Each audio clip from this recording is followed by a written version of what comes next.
to lulupublishing.com and get you a copy, guys. And I want you to go to Amazon and get you a copy.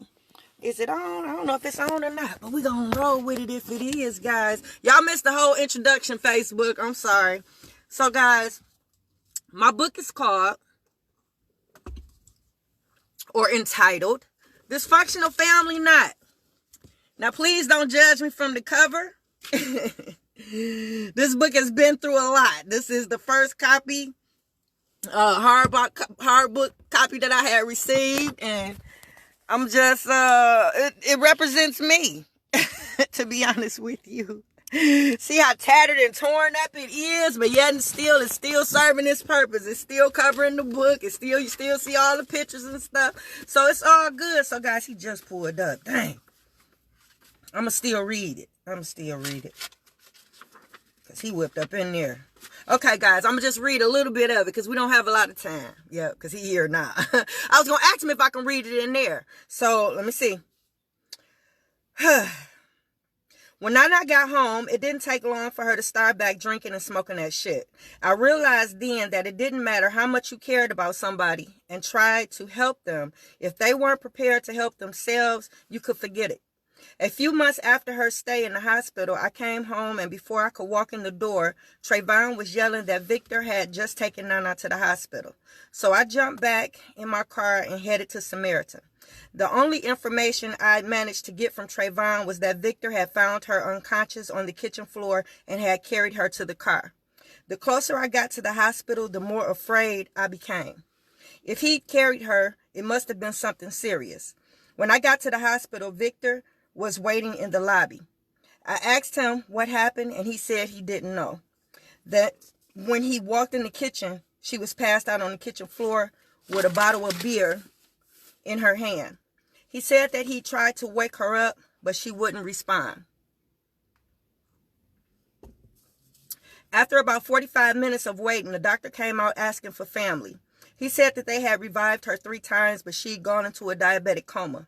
Me and Victor looked at each other, and because we didn't even know she was diabetic.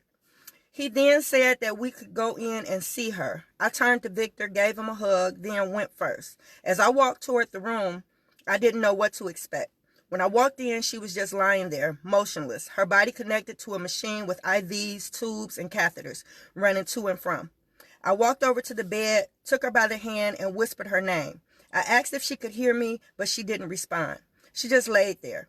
At that point, the tears started flowing. I tried to hold them back because I had always prided myself on being the strong one in the family.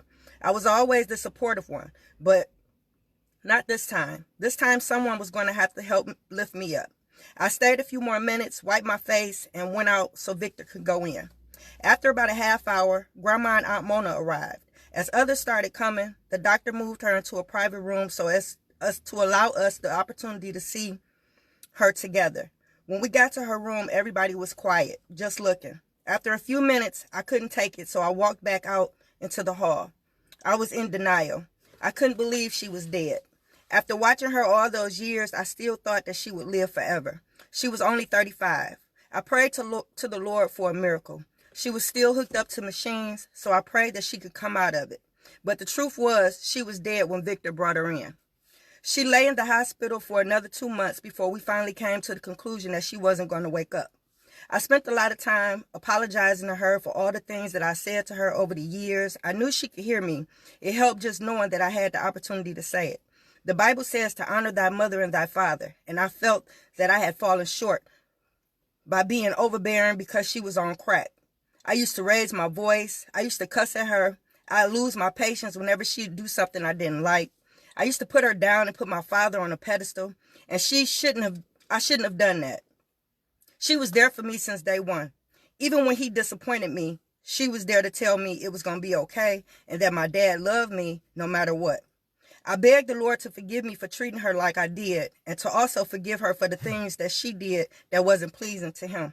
On May 1st, 1993, my grandmother and Aunt Mona pulled the plug and my mother took her last breath. So guys, I know I spoiled it for you guys and read the end of it, but it is what it is. Hey Ron, how you doing, baby? So guys, get you a copy so you can read the whole book. Don't just let the ending stop you. Go to lulupublishing.com, go to Amazon, get you a copy of Dysfunctional Family Knot, and that's it, y'all. I gotta go to work. I'm out. Hey Brandon, I love you. Good morning. Mwah.